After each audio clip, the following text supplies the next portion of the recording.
നമ്മളിൽ കൂടുതൽ പേരും ഉറക്കത്തെ കളഞ്ഞുകൊണ്ട് രാത്രികാലത്തെ കടത്തിവിടുന്നവരാണ് അല്ലെ?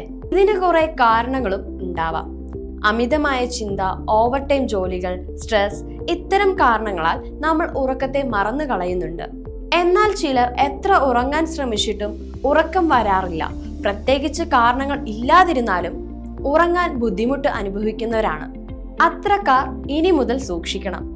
ഇത്തരം ഉറക്കമില്ലായ്മ ഒരു മാരകമായ അപൂർവ രോഗമായി മാറാനും സാധ്യതയുണ്ട്. എല്ലാ ആളുകളിലും പകുതി പേർക്കും ചില ഘട്ടങ്ങളിൽ ഉറക്കമില്ലായ്മ അനുഭവപ്പെടുന്നു. ഇതിനെ ഫേറ്റൽ ഫാമിലിയൽ ഇൻസോംനിയ എന്ന് അറിയപ്പെടുന്നു. മാരകമായ ഉറക്കമില്ലായ്മ വളരെ അപൂർവമാണ്. കാലക്രമേണ മരണത്തിന് കാരണമാവുകയും ചെയ്യാം.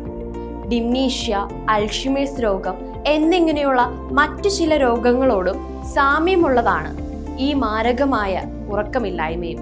ശരാശരി 50 വയസ്സിലാണ് ഇത് തുടങ്ങുന്നത്. എന്നിരുന്നാലും 21 വയസ്സിന് താഴെയുള്ളവരിലും അവരുടെ 70കളുടെ തുടക്കത്തിലും ഇത്തരം കേസുകൾ രേഖപ്പെടുത്തിയിട്ടുണ്ട്.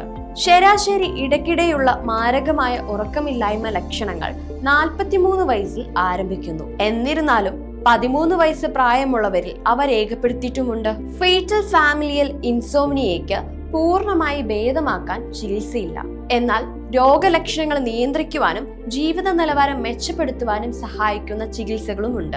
ജീവിതശൈലിയിൽ ഇനി മുതൽ നല്ല ഉറക്കത്തിനും സമയം കണ്ടെത്താം.